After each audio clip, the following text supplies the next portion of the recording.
Et salut à tous, nouvelle vidéo du coin lecture. C'est le livre d'une femme dont j'ai probablement écorché le nom, une vietnamienne. Donc si vous êtes vietnamien, vous pouvez expliquer la prononciation dans les commentaires, s'il vous plaît. Kim Thuy, qui donc a écrit ce livre, Rue, en à peu près 150 pages. Je vous expliquerai ce qu'est Rue après, puisqu'elle l'a expliqué dans le livre. C'est un livre qui est plus ou moins biographique, disons qui se veut biographique, mais qui se présente différemment de toutes les biographies que j'ai pu lire, ce qui est assez sympathique. Et c'est une autobiographie, hein, puisque c'est elle qui écrit. Je vais d'abord vous lire la quatrième de couverture. Une femme voyage à travers le désordre des souvenirs, l'enfance dans sa cage d'or à Saigon, l'arrivée du communisme dans le sud Vietnam apeuré, la fuite dans le ventre d'un bateau au large du golfe de Siam, l'internement dans un camp de réfugiés en Malaisie, les premiers frissons dans le froid du Québec, récit entre la guerre et la paix, rue dit le vide et le trop-plein, l'égarement et la beauté. Dans ce tumulte des incidents tragicomiques, des objets ordinaires émergent comme autant de repères d'un parcours, en évoquant un bracelet en acrylique rempli de diamants, des bleus, des bols. J'arrive plus à parler, désolé. Oula, faut croire que la journée a été longue. Des bols bleus cerclés d'argent ou la puissance d'une odeur d'assouplissant, Kim Thuy restitue le Vietnam d'hier et aujourd'hui avec la maîtrise d'un grand écrivain. Kim Thuy a quitté le Vietnam avec d'autres boat people à l'âge de 10 ans. Elle vit à Montréal depuis une trentaine d'années. Son parcours est hors du commun. Elle confie avoir fait toutes sortes de métiers, couturière, interprète, avocate, restauratrice, avant de se lancer dans l'écriture en français de ce premier roman. Et ensuite, on a les petits commentaires. Donc, Kim Thuy nous berce autant qu'elle nous bouleverse, de elle. Peu de descriptions et pourtant des images fortes qui viennent se greffer dans l'esprit du lecteur. Une remarquable entrée en littérature, l'Express. Désolé, hein, la journée a été longue, cette lecture était pitoyable. On est donc sur un petit bouquin d'une 150aine de pages environ, si ma mémoire est bonne, 143 pages, voilà, qui sont des pages souvent pas remplies, donc assez faciles à lire avec des textes assez gros. J'ai choisi ça parce que je suis en train de déménager, hein, donc forcément il me faut quelque chose qui ne me prenne pas énormément de temps. On a quelques phrases en vietnamien qui sont expliquées tout au long à l'intérieur. C'est un livre qui est assez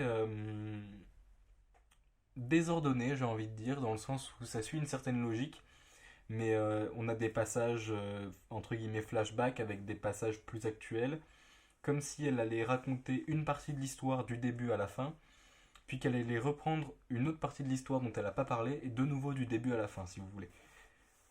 Voilà, je pense que c'est le meilleur moyen de l'expliquer, mais ça m'a néanmoins pas du tout dérangé, hein, ça reste assez facile à comprendre. C'est un livre qui est très beau, j'ai envie de dire. Je sais pas si c'est le mot adéquat, mais en tout cas, c'est le mot qui me vient. Dans le sens où elle parle de choses vraies, de choses qu'elle a vécues, ça se sent qu'elle les a vécues. Alors faites pas attention à ça, hein, c'est parce que c'est un livre d'occasion. Et qui est très intéressant, notamment pour des jeunes gens ou des personnes qui adorent l'histoire, puisque c'est quelque chose qu'on ne raconte pas souvent, en tout cas pas dans les détails, et qui date un petit peu, donc on a tendance à pas trop connaître.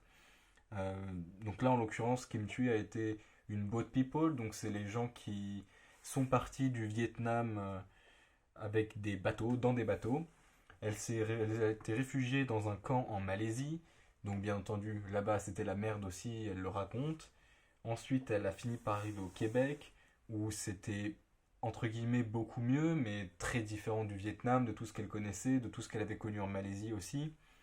Donc voilà, elle raconte tout ça, ça apprend beaucoup de choses et ça fait en même temps l'effet d'un petit roman en soi, puisque si vous êtes quelqu'un qui n'avait jamais écouté ce genre d'histoire ou lu ce genre d'histoire, vous allez très vite avoir l'impression en fait presque que c'est faux alors que c'est totalement vrai, hein, mais du coup ça donne l'illusion d'un roman, d'une histoire racontée, ce qui peut aussi aider, je pense, certains à rentrer dedans, puisque c'est pas simplement de l'histoire à travers une biographie, c'est presque un roman biographique en fait. Donc voilà, très sympathique. Comme je vous disais, il s'appelle Rue, et j'ai dit qu'on allait revenir dessus, alors je ne sais plus quelle page c'est tout au début. Voilà. En français, rue signifie petit ruisseau et au figuré écoulement de larmes, de sang, d'argent, le Robert historique. En vietnamien, rue signifie berceuse ou bercée. Et on va beaucoup revenir sur... on va beaucoup revenir, non, on va de temps en temps revenir sur ce terme dans le livre. Donc c'est important de l'avoir et je trouve ça bien qu'il l'ait expliqué au début, puisque s'ils avaient attendu que chacun fasse ses recherches dessus, beaucoup n'auraient pas fait de recherche. Donc c'est un gros point positif, je trouve, au même titre que, alors je ne sais pas si je vais en trouver une ici, on a des phrases en vietnamien, comme je le disais, qui sont systématiquement traduites. Donc je trouve ça intéressant aussi, puisque c'est un vrai proverbe ou quelque chose de vrai de vietnamien. Voilà, donc là par exemple, elle nous parle d'une nourriture, elle met entre parenthèses Tichabong, je sais pas comment ça se dit. Encore une fois, désolé pour ma prononciation, hein, je ne parle pas du tout vietnamien. Je vais essayer de vous trouver une phrase. Tac. Il me semblait qu'il y en avait une dans les 50-70 premières pages, mais j'ai l'impression de ne pas tomber dessus. Ou alors peut-être que je l'ai déjà passé et que j'ai pas fait assez attention. Il me semble qu'elle était du côté gauche. Bon, visiblement, je ne la retrouve pas. J'aurais bien voulu vous illustrer ça.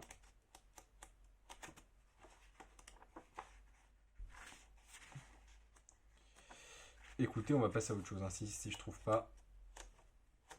C'est peut-être plus au début, ceci dit. Tac, tac, tac, tac, tac. Eh bien, écoutez, je ne trouve pas du tout. Donc, je pense que j'en ai fait le tour. On va s'arrêter là. Mais sachez qu'il y a des phrases en vietnamien, du coup, qui sont expliquées, qui sont traduites. J'ai cru l'avoir passé. Voilà. Ah bah non. Celui-ci est en français. Merde. Dommage. Bon, c'est pas grave. Il y a des petits passages en vietnamien qui sont traduits par la suite en français. Tout le reste est écrit en français.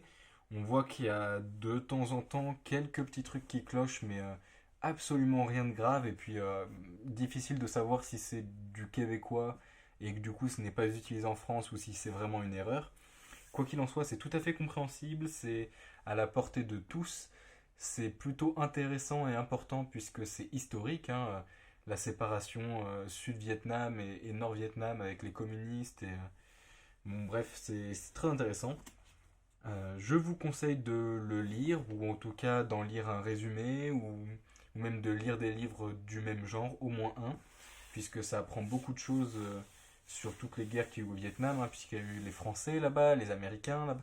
Il y a eu un petit peu, il y a eu beaucoup de monde qui s'est retrouvé au Vietnam, beaucoup de prises de pouvoir, de perte du pouvoir de différents pays, beaucoup d'asservissement du peuple vietnamien, et puis avec certains droits pour les Vietnamiens d'origine chinoise, d'autres des droits qui ne sont pas forcément octroyés aux autres Vietnamiens. Beaucoup de choses comme ça qui sont assez difficiles à cerner si on n'a jamais rien lu dessus et qui sont bien assez faciles. J'arrive plus à parler. La journée est vraiment dure. Ah. Qui sont assez faciles à comprendre dans ce livre, puisque expliqués très simplement avec des mots qui sont aussi très simples et tout simplement avec un côté vécu, donc ressentiment, sentimental qui aide aussi à se faire une idée. Parce que quand on se dit par exemple, oh là là, j'ai dû partager ma maison avec tel type, on peut se dire, bon, ça va. Si tu invites un pote chez toi, c'est pareil. La différence, c'est que tu le connais pas trop, mais s'il n'y a pas de souci, c'est bon. Alors qu'en fait, ça s'est pas passé comme ça. Oui, ils ont dû partager leur maison, mais pas seulement leur maison et pas de cette manière-là. C'est tout des choses qui sont expliquées dans ce livre et qui sont très intéressantes. Je vous laisserai le lire si ça vous intéresse et je vous souhaite à tous une bonne journée. Salut!